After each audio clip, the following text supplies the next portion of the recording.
Hi! Ayan, luto ako ng pansit. Ang gagawin ko is pansit gisado to.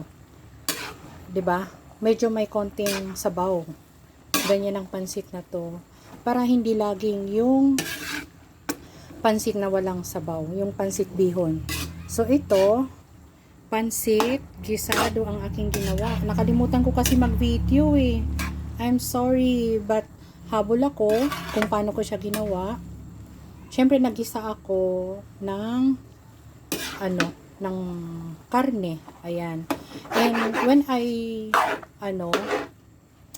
pagka nagigisa ako, lagyan ko lang yan ng toyo, paminta, and yung karne. Yan. Tapos marinate kong sandali lang. Then, pagkagisa ko na, lagyan ko na lang ng sibuya, mantika, sibuyas, bawang. And then I use garlic powder. Yan ang ginagawa ko. And gumamit po ako ng 3 klase ng soy sauce dito. Isang dark, isang light, at saka isang Chinese soy sauce.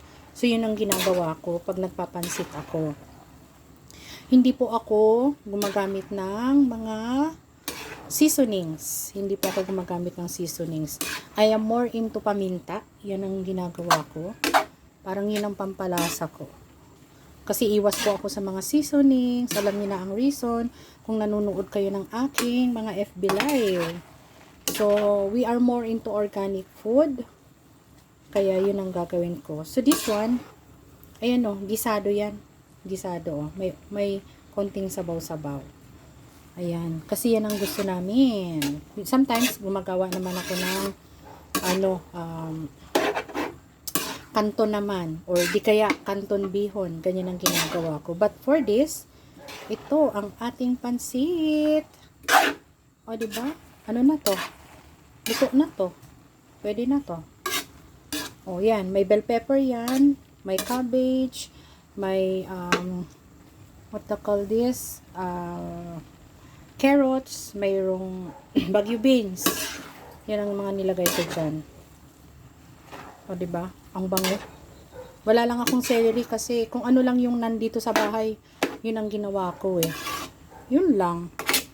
Ginamit ko. Kung ano yung meron din sa freezer na pwedeng isahog, yun din lang ang ginamit ko. Hindi na ako namalengke or what.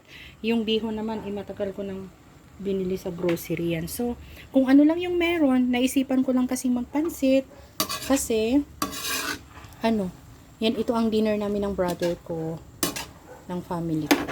O yan, ang ating pansit. Let's eat na. Luto na yan. Ayan.